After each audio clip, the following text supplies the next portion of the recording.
Tuhan bersama hamba.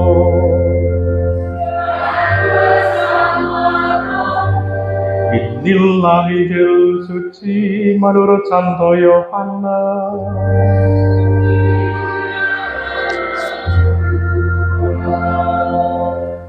Sekali peristiwa, Yesus berangkat ke seberang Danau Galilea, yaitu Danau Tiberias. Orang banyak berbondong-bondong mengikuti Dia, karena mereka melihat mujizat-mujizat yang diadakannya terhadap orang-orang sakit. Yesus naik ke atas gunung dan duduk di situ dengan murid-muridnya. Ketika itu Paskah, hari raya orang Yahudi, sudah dekat. Ketika Yesus memandang sekelilingnya dan melihat bahwa orang banyak berbondong-bondong datang padanya, berkatalah ia kepada Filipus, "Di manakah kita akan membeli roti supaya mereka ini dapat makan?" Hal itu dikatakannya untuk mencobai Filipus, sebab ia sendiri tahu apa yang hendak dilakukannya. Jawab Filipus kepadanya, "Roti seharga 200 dinar tidak akan cukup untuk mereka ini, sekalipun masing-masing mendapat sepotong kecil saja." Seorang dari murid-muridnya, yaitu Andreas, saudara Simon Petrus, berkata kepada Yesus, "Di sini ada seorang anak yang mempunyai 5 roti jelai dan 2 ikan. Tetapi apakah artinya untuk orang sebanyak ini?" Kata Yesus, "Suruhlah orang-orang itu duduk."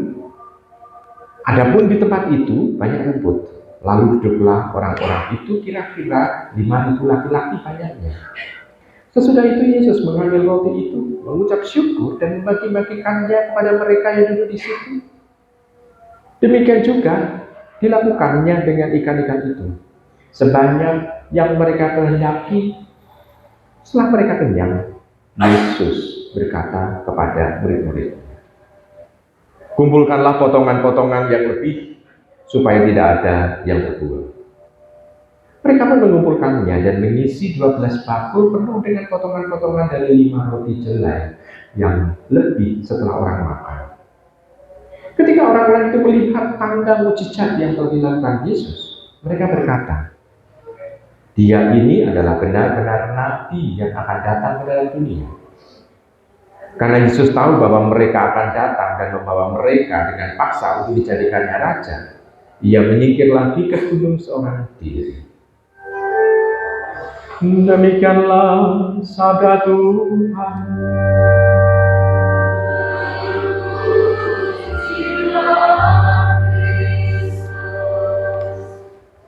Ibu bapak, saudara terkasih dalam Tuhan, sudah jelas bacaan Injilnya. Baik, saya ngetes dulu tempatnya di mana Tuhan Yesus itu menggandakan roti. Tempatnya di mana? Dikatakan pada awal Injil itu di seberang Danau Galilea, yaitu Danau Tiberias. Sing bener danau ndi? Danau Galilea, Danau Tiberias.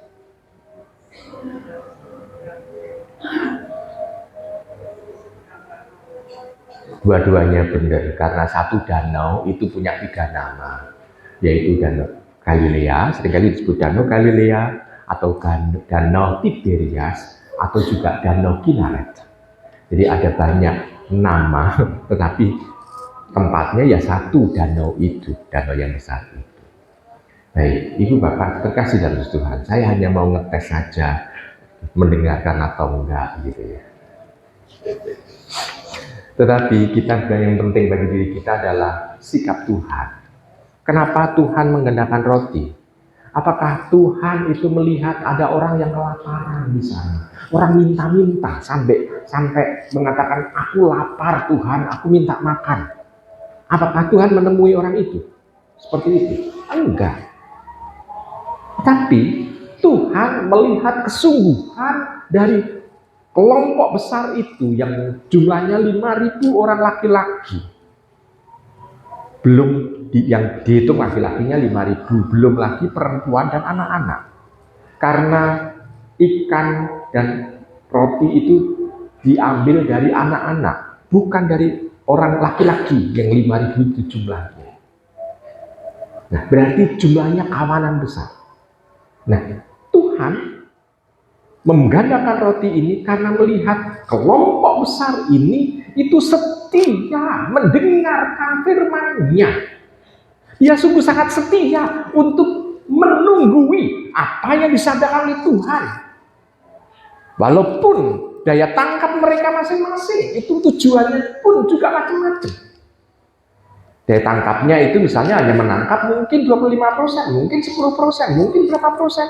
Mungkin ada yang 100%, mungkin seperti alat rekaman saja.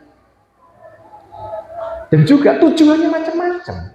Ada yang tujuannya memang mau mencari Allah, tujuannya mungkin dia mencari kesempatan dalam kesempitan untuk menjerat Tuhan. Mungkin juga tujuannya itu memang sungguh dia lapar akan firman Tuhan. Mungkin tujuannya hanya mau untuk mencari pembenaran dalam pikirannya. Macam-macam orang yang mendengarkan, tetapi mereka tetap dianggap oleh Tuhan adalah orang yang setia untuk mendengarkan firman-Nya. Dan sudah beberapa hari mereka menerima firman Tuhan, maka Tuhan merasa kasihan.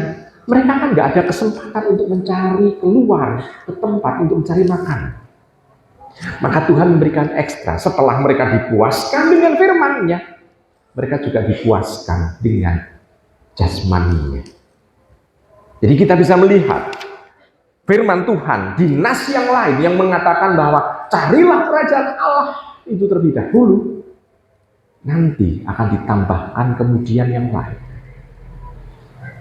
Jadi hal-hal yang jasmani itu akan ditambahkan, tapi tujuan utamanya adalah mencari Allah dulu, mencari kerajaan Allah dulu. Ya, kita bisa melihat rombongan besar itu mencari dan mendengarkan dan menikmati firman Tuhan, dan akhirnya dia menerima juga misalnya itu kepenuhan untuk jasmaninya. Nah, Ibu Bapak Saudara kasih dalam Tuhan, yang luar biasa lagi adalah jumlah 5.000. Saya mau tanya dulu, ini jumlah orang yang ada di ruangan ini kira-kira berapa? Ada 150? Kira-kira begitu ya. Kalau seandainya saya tidak pakai mic, bisa mendengarkan enggak? Bisa mendengarkan enggak? Enggak bisa kan? Yang belakang sana paling enggak hanya melihat sepoi-sepoi. Coba Anda bayangkan 5.000 laki-laki, belum lagi perempuan, belum lagi anak-anak, mendengarkan Tuhan yang bersabda tanpa speaker.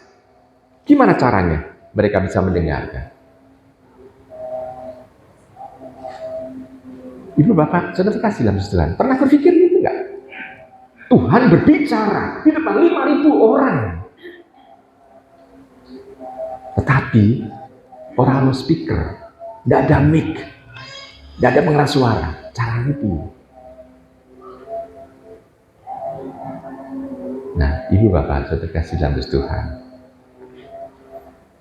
tentu orang yang mendengarkan dia adalah orang yang luar biasa. Suara Tuhan mungkin melirih didengarkan oleh mereka, namun mereka tidak bosan dan tidak ngantuk. Orang mendengarkan yang keras saja bisa tertidur. Contoh, kalau Anda mendengarkan wayang di setelke, tertidur enggak? Halo? Walaupun itu keras, tertidur enggak? Kalau Anda mendengarkan suara musik klasik di setelke seru, tertidur enggak? Kalau demikian, kenapa kok bisa tertidur di situ?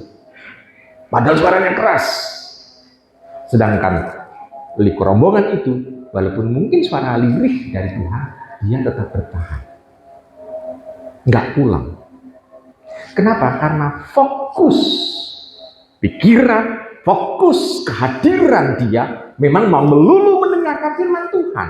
Sedangkan kalau kita itu mendengarkan tadi itu wayang, terus tadi mendengarkan musik klasik, ya karena pikiran kita, hati kita nggak ke sana, Walaupun itu style kick semua tetap tertidur. Bahkan kita maghrib ini pun juga mendengarkan saudara kita yang pakai speaker besar. Namun fokus Anda tidak ke sana. Nah, Ibu Bapak, saudara terkasih dalam Tuhan. Kita bisa melihat di sana, oh ternyata yang membuat mereka bisa bertahan karena fokus mereka mengarah ke Tuhan. Maka layak kalau mereka mendapatkan dalam tanda kutip bonus. Bonus apa? Bonus makan bareng. Saya membayangkan kalau ini seolah-olah pesta perkawinan. Kalau Anda pesta perkawinan kadang-kadang undang tamu aja berapa? Paling 1.000 banyak ya. Kalau 1.000 banyak ya. Menghabiskan sudah berapa rupiah? Tuhan, kalau kira-kira ini di kurs rupiah menghabiskan berapa? Berarti kita bisa melihat kalau ini bonus dari Tuhan tidak terhitung, priceless. Artinya harga itu tidak kita pikirkan lagi. Karena bagi Tuhan itu yang penting adalah orang dipuaskan. Dipuaskan dengan sabdanya dan dipuaskan pula dengan jasmaninya. Tetapi yang jelas Tuhan tetap kalau itu tersisa, Tuhan tetap mengambil sisanya lagi, dikumpulkan lagi, dan jumlahnya 12 bakul. Tuhan tidak mengharapkan adanya sisa. Nah, saya mau tanya dulu, Ibu Bapak sudah kasih dalam Tuhan, pernah makan bareng? Pernah makan? Pernah? Saya mau tanya dulu, dalam sehari Anda saat makan itu sampai piringnya bersih atau masih ada sisa? Berarti kalau tanda bahwa kata Paus juga, Paus Fransiskus, kalau Anda menyisakan makanan di dalam piring Anda yang sebetulnya ini masih layak untuk dimakan dan Anda menyisakan untuk dibuang, Anda melakukan ketidakadilan. Kenapa? Karena ini sebetulnya adalah hak orang miskin. Karena Anda menyia-nyiakan. Maka tampak di sana, sebetulnya Tuhan mengambil lagi sisanya, dikumpulkan lagi 12 bakul lagi. Persis seperti jumlah rasulnya yang 12 itu. Sehingga yang membagikan itu akan mendapatkan juga sisanya. Maka yang dapat roti banyak itu bukan yang diberi, tetapi yang membagikan. Ya sisanya diambil lagi dan 12 bakul lagi. Nah, maka kita bisa mulai mencoba menangkap isi dari pesan Tuhan melalui pewartaan ini apa. Kita mulai menangkap di sana. Oh, ternyata Tuhan memberikan ekstra bonus kebutuhan roh jasmani karena orang fokus mencari Tuhan. Lalu kalau Tuhan memberikan bonus kepada kita, maka kita harus jangan sampai menyia-nyiakan bonus itu, karena nanti akan ditarik lagi sisanya oleh Tuhan. Maka kalau Anda menikmati, ya nikmati, bukan untuk besok tetapi untuk sekarang. Dalam Tuhan memberikan itu kan sesuai dengan doa kita, Bapa kami. Tuhan, berikanlah kami rezeki pada hari ini, bukan untuk hari besok kan, tetapi berikanlah kami rezeki untuk hari ini. Sebetulnya bahasa aslinya adalah berikanlah kami makanan yang secukupnya untuk hari ini. Jadi bukan untuk hari besok. Maka kalau mencari Tuhan, Tuhan pasti akan memberikan untuk kebutuhan kita hari ini, kebutuhan kita hari ini, bukan kebutuhan kita untuk besok-besok. Maka Ibu Bapak, Saudara kasih, sabda pergandaan roti ini mau mengajak kepada kita. Kalau kita mencari Tuhan, jangan khawatir tentang kehidupan kita. Kadangkala orang membalikkan dulu. Kalau ditanya, kok enggak misa kenapa? Oh, saya sibuk untuk mencari makan. Kalau sekarang saya mau tanya dulu, kalau Anda mencari makan, bisa enggak pada saat Anda mencari makan, Anda menemukan Tuhan? Pada saat Anda mencari makan dengan segala sekuat tenaga, sekaligus Anda juga mencari Tuhan, bisa enggak? Tetapi justru Tuhan mau membalik itu. Anda mencari Tuhan, yang lain itu akan terpenuhi. Sebetulnya ini sebagai orang beriman, jemaat beriman itu sebetulnya bisa melakukannya dengan seperti itu. Kita mencari Tuhan, nanti Tuhan itu akan membuat kita tercukupi segalanya. Maka kita akan dipuaskan oleh Tuhan. Jangan kita membalik, oh saya sedang sibuk untuk mencari ini sehingga tidak bisa berkegiatan untuk Tuhan. Saya tidak bisa melayani untuk Tuhan. Kita ambil contoh nanti pada saat pemilihan prodiakon, pemilihan ketua lingkungan, pemilihan pengurus yang ada di lingkungan. Alasannya kan nanti apa? Sibuk. Sehingga lupa akan pelayanan. Nah, maka kita mau diingatkan dengan hal itu. Berikutnya adalah, apakah kita juga serius kalau mencari Tuhan? Walaupun mungkin seperti yang dialami oleh orang-orang yang saat mendengarkan Tuhan itu 5.000 jumlahnya, Tuhan hanya sendirian tanpa alat, tapi mereka mampu mendengarkan. Kenapa? Karena mereka menangkap bukan hanya bahasa manusiawi yang dikeluarkan oleh Tuhan, tetapi juga bahasa cinta yang dikeluarkan oleh Allah sendiri kepada mereka yang membutuhkan. Sehingga mereka bisa menangkap, bisa betul-betul merasakan, dan juga betul-betul bisa membuat mereka itu menikmatinya. Sehingga mereka dalam berhari-hari, mereka bisa mendengarkan firman Tuhan. Kenapa? Karena yang ditangkap bukan hanya bahasa manusiawinya, namun bahasa Tuhan. Sehingga mereka diperkaya untuk hidup selanjutnya. Nah, Ibu Bapak terkasih, maka kalau kita mencoba untuk membaca atau mendengarkan firman Tuhan, tidak hanya sekedar kita membaca kalimatnya, namun bagi kita zaman sekarang adalah untuk situasiku saat ini, Tuhan berbicara apa sih? Dengan seperti itu, kita akan menangkap bahwa Tuhan tetap up to date. Tuhan tetap mendampingi kita. Tuhan tetap hidup dalam diri kita. Firman Tuhan yang hurufiah dalam kitab suci itu memang isinya bahasa manusiawi. Namun kalau kita mencerna lebih dalam, kita mencoba menangkap apa yang tersirat dalam yang tersurat itu, kita bisa menangkap rencana Tuhan untuk kehidupan kita. Mari kita fokus untuk mencari itu sehingga kita bisa merasakan pergandaan untuk rezeki kehidupan di zaman sekarang ini. Selamat merenungkan.